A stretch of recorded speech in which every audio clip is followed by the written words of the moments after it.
코로나19 확산으로 인해 자동차 산업이 크게 흔들리고 있습니다. 글로벌 팬데믹으로 글로벌 공급망 타격과 수요 감소라는 이중고에 시달리고 있는 상황인데요.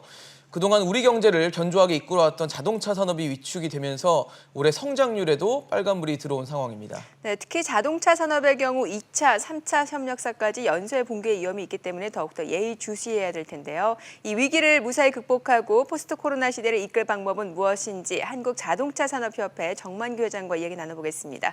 회장님 안녕하세요. 안녕하세요. 회장님, 그 통계청이 지난달 4월 산업활동 동향을 발표를 했는데 봤더니 제조업 상황이 굉장히 안 좋더라고요. 생산 자체가 한 달 전에 비해서 6% 넘게 줄었는데 더 심각한 건 자동차 생산이 13% 넘게 줄어들다 보니까 이게 숫자로만 봐도 우리나라 자동차 산업의 현실이 참 어려운 상황이다라는 생각이 드는데 어떻게 좀 보고 계십니까? 네, 자동차가 국내에서 생산되는 대수는 한 400만 대 정도 400만 되고 대. 해외에서 지금 우리 현지 법인에서 생산하는 게 또 한 400만 대 정도 되거든요. 반반 정도 되네요. 네, 그런데 이제 국내에서 생산되는 것 중에서도 한 220만 대는 해외 수출용이죠. 그러니까 결국은 한 620만 대는 글로벌 시장에 내놓는 거고 그러네요. 180만 대는 이제 국내 시장에서 팔리는 거로 봐야 될 건데 해외 시장이 어렵다 보니까 620만 대 공급이 잘 안 됨으로 인해서 다른 산업에 비해서 자동차 쪽이 더 피해가 많은 걸로 그렇게 이제 생각이 되고요. 예. 또 하나는 이제 자동차는 내구 소비재잖아요. 그렇죠. 네네. 뭐 당장 교체를 안 해도 좀 버틸 수 있기 때문에 그렇죠, 자동차 자체는. 지금 사는 거를 조금 딜레이 시킨다. 그러다 지금 보니까 그게 좀 급한 상황은 아니다라고 보는 거군요. 그건 급하지 않다. 이렇게 두 가지 요인이 작용됨으로 인해서 다른 산업보다 더 그 코로나의 타격을 받는 걸 그렇게 생각이 됩니다. 네네. 사실 지금 코로나19가 언제까지 갈지 모르는 상황이기 때문에 자동차 산업도 언제쯤 다시 회복세로 좀 접어들지가 궁금한데 지금 한국자동차연구원에서 보고서를 내놔서 보니까 2022년 정도는 돼야, 그러니까 2년 정도는 더 지나야지 회복이 될 수 있다라고 합니다. 그 정도로 좀 심각하다고 보십니까? 그건 아마 영국의 LMC라는 전망기관에서 내놓은 자료를 인용한 걸로 제가 알고 있는데요. 그 기관조차가 매일 전망을 바꾸고 있어요. 한 달에 한 번씩. 그래요? 그만큼 지금 상황이 불투명한 거죠. 그러니까 이거는 코로나 사태가 정말 치료제라든지 백신이 개발됨으로 인해서 얼마나 빨리 중단될 거냐 거기에 달려 있고 또 그 전에라도 유럽과 지금 미국에서 경제 리오프닝을 지금 하고 있잖아요. 그런 것이 오면 좀 더 나아질 건데 이건 경제 외적인 문제로 온 거기 때문에 예단하기는 쉽지 않다 하지만 많은 분들이 그 치료제가 빠르면 내년 상반기나 적어도 내년 중반기 정도까지는 나온다고 하고 있기 때문에 저는 개인적으로 그렇게 비관적으로 보진 않습니다. 왜냐하면 아까 말씀드린 것처럼 좀 연기된 수요들이 다 폭발적으로 같이 나올 수 있기 때문에 더 빠르게 회복될 수도 있다. 저는 그렇게 보고 있습니다. 네, 자 잠시 후에 좀 더 구체적인 이야기 좀 나눠보도록 하겠고요. 자, 정부가 오늘 국무회의를 열고 역대 최대 규모의 3차 추가 경정 예산안을 의결했습니다. 코로나19에 따른 일자리 대책, 또 민생 경제 안정, 산업 투자에 쓰일 전망으로 역대 최대 규모에 달하는 편성입니다. 네, 취재 기자 연결해 자세히 알아보겠습니다. 박연신 기자. 네, 박연신입니다. 네, 3차 추경 규모 궁금했는데 어느 정도로 편성이 됐습니까? 네, 정부가 조금 전인 오전 10시 정부 서울청사에서 임시 국무회의를 열고 3차 추가 경정 예산안을 의결했는데요. 이번 3차 추경은 35조 3천억 원으로 역대 최대 규모로 편성됐습니다.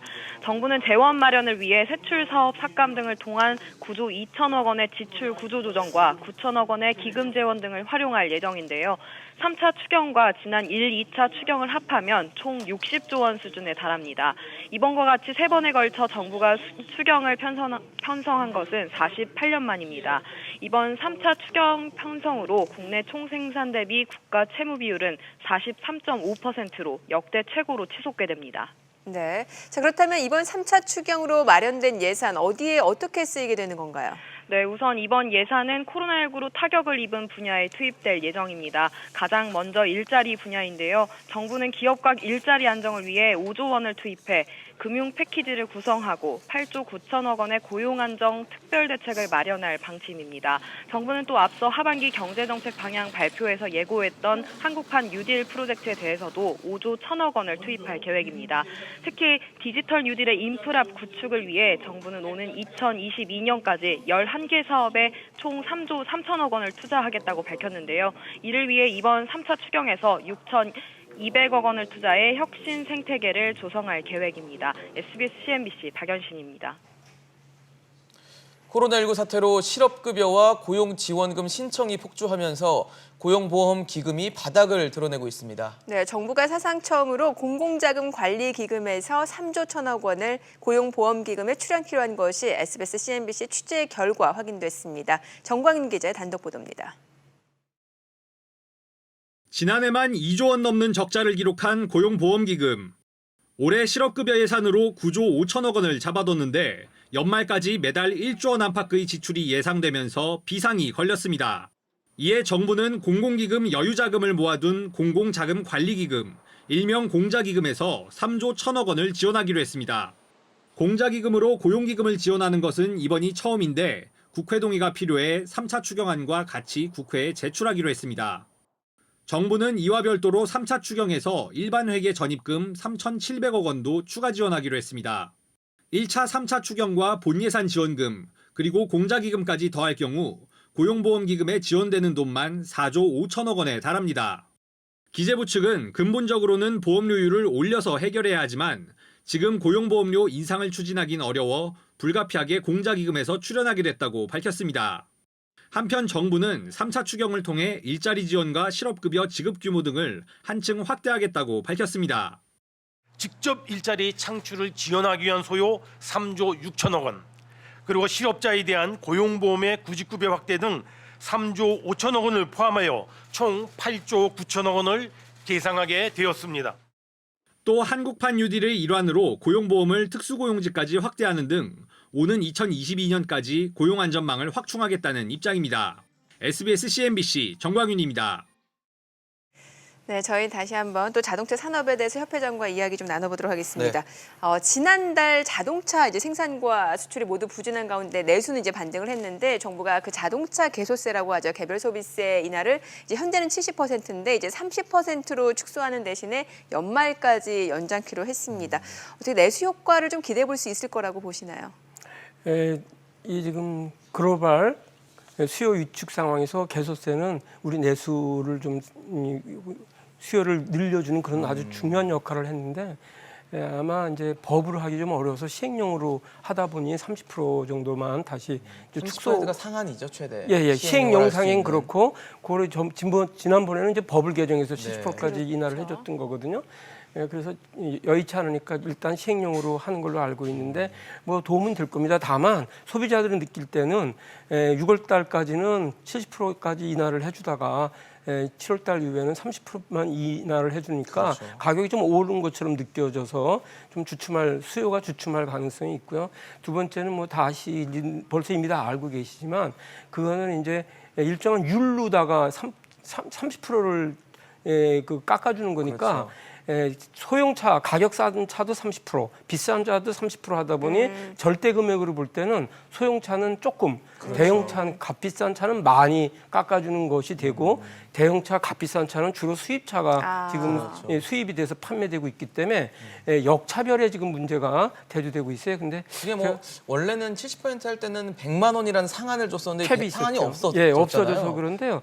제가 뭐 오늘 아침에 나오면서 기재부에 있는 분들하고 이렇게 좀 대화를 나눠보니까 네. 기재부가 충분히 그 부작용을 알고 있고 그걸 검토를 해보겠다 그런 답을 줘서 제가 볼 때는 뭐 합리적으로 왜냐하면 이런 시기에는 어려운 분들이 더 혜택을 봐야지 아무래도 고가차를 그렇죠. 사는 분들은 더 여유가 있는 분일 상대적으로 여유가 건데 있으시죠. 그런 분들한테 혜택이 더 간다는 건 정의롭지도 않은 거죠. 그리고 우리 국민의 세금으로 수입차를 우리가 뭐 이렇게 도와줄 이유도 없는 거고요. 그래서 아마 기재부도 잘 다 처리할 거로 저는 예상을 하고 있습니다. 네네. 지금 뭐 사실 정부도 그렇고 뭐 사는 수은 등을 비롯해서 이제 주력 사업 쪽에 좀 집중을 해서 지원을 하는 차원들의 정책들이 나오고 있는데 그래서 나왔던 게 이제 기간산업안정기금이에요. 그래서 7대 기간산업에 40조 원을 쏟아부어서 지원을 해보겠다라고 했는데 이 지원 규모는 좀 어떻게 보세요? 충분하다고 보세요? 어떠세요?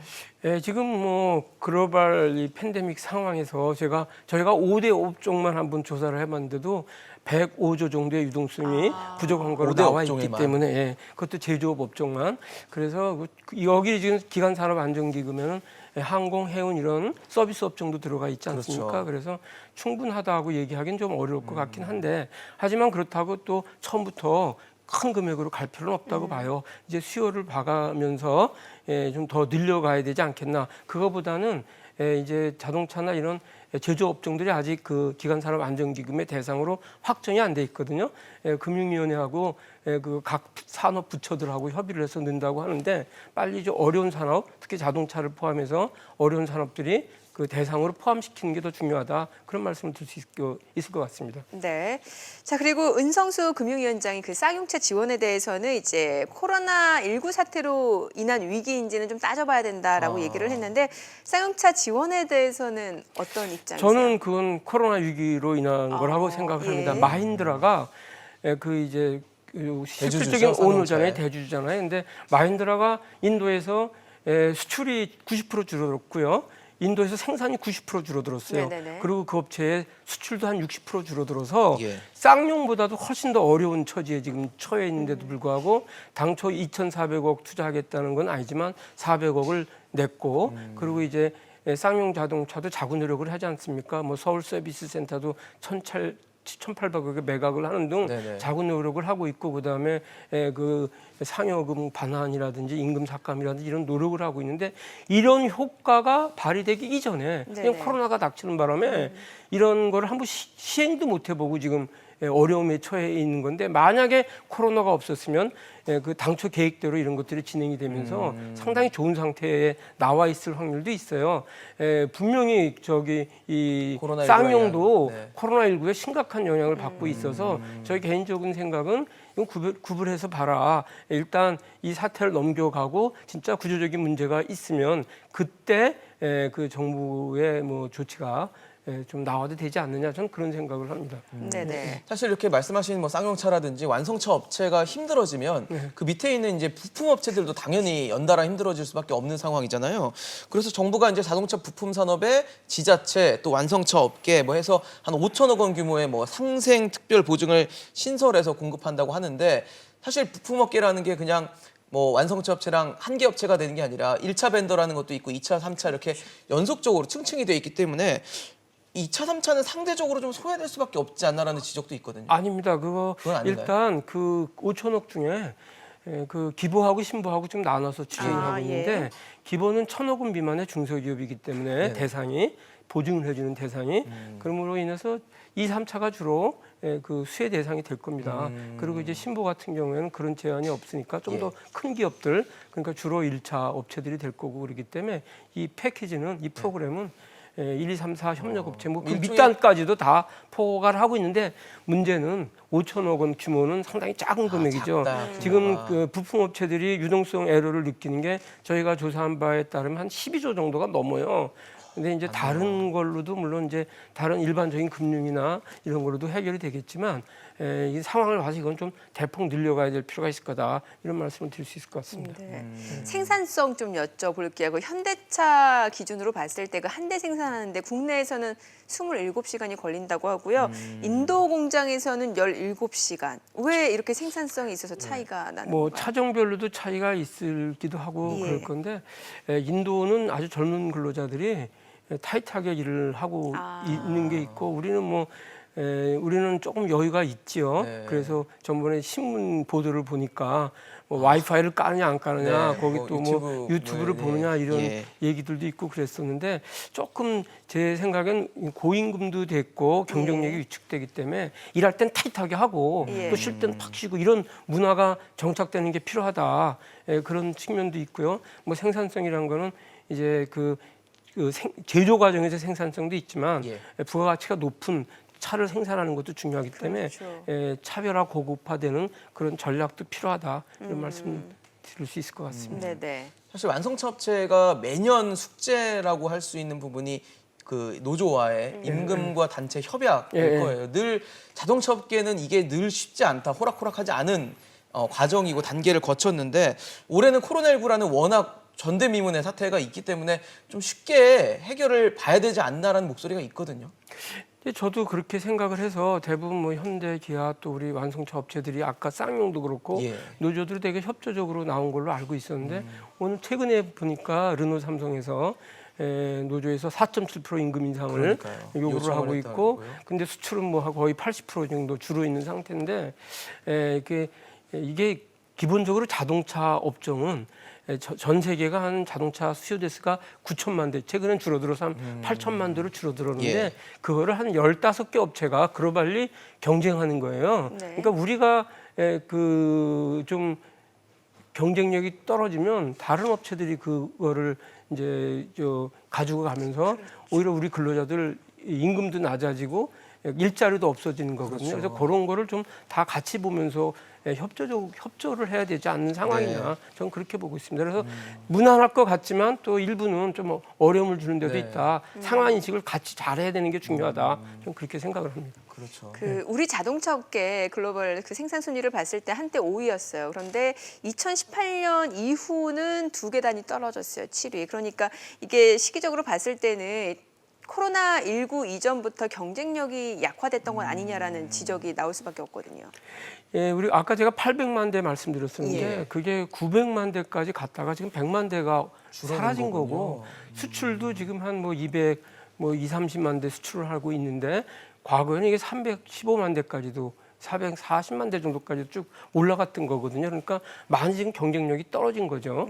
예를 들면 미국 시장에서 소나타가 이제 일본의 그 렉서스 이런 차들하고 이제 경쟁을 하고 있는데 이 가격 지수를 보면 예. 우리는 2005년에 100이라고 치면 같이 예. 100이었다가 우리는 145로 올라갔는데 일본 차들은 135 정도를 하고 있거든요. 그러니까 그만큼 우리가 가격 경쟁력이 떨어진 거예요. 예. 그러다 보니 이제 7등에서 이제 5등에서 5등에서 7등으로 계속 7위고. 밀려오는 상황인데 뭐 지금부터 하면 저는 된다고 봅니다. 앞으로 열심히 하면 됩니다. 지금 우리나라 자동차 업계에서는 수소차나 전기차를 지금 무기로 들고 있잖아요. 근데 이게 과연 코로나19로 타격을 받은 자동차 업계의 어떤 돌파구가 될 수 있다고 보십니까?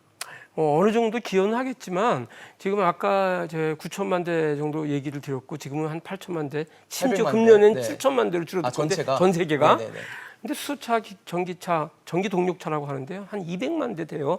마켓 아주 작군요. 작군요. 그래서 거기서 어느 정도 실력을 발휘할 수 있는데 또 하나는 생산할수록 현재까지는 적자예요. 적자는 거죠. 예. 보조금을 안 받으면 뭐 거의 수익을 적다가 보기 어려운 구조고. 수익을 보기 어려운 구조라서 전기차, 수소차 갖고 돌파구를 열 수는 없고 그건 정말 미래 대비용이다 이렇게 말씀드릴 수 있겠습니다. 네네. 네, 사실 그래도 정부는 지금 수소 경제, 뭐 수소차 이래서 거기서 뭔가 주력을 해서 미래 먹거리 산업으로 삼겠다라는 로드맵을 갖고 있는데 그래도 전기차랑 수소차 중에서 우리가 중점으로 가져가야 될 건 뭐라고 보십니까? 네, 저는 두 가지 다 해야 된다고. 병행해서? 예, 이게 수소차는 수소차대로 특수 수요가 있고 전기차는 전기차도 있고 심지어 내연기관차도 계속 이렇게 포트폴리오를 가솔린이나 가져가야 디젤 된다. 같은 차량들. 예. 왜냐하면 또 내연기관차도 기술 진보가 빨라요. 예. CO2 배출량이 최근에만 하더라도 거의 5배, 10배로 줄어들고 있거든요. 그래서 그거는 기술에 관한 한 중립적으로 개방적으로 가야 된다. 어떤 기술 진보가 일어날지 모른다. 예. 그래서 자동차 회사 입장에서는 포트폴리오를 적당히 해가는 게 중요하다. 이렇게 말씀드릴 수 있을 것 같아요.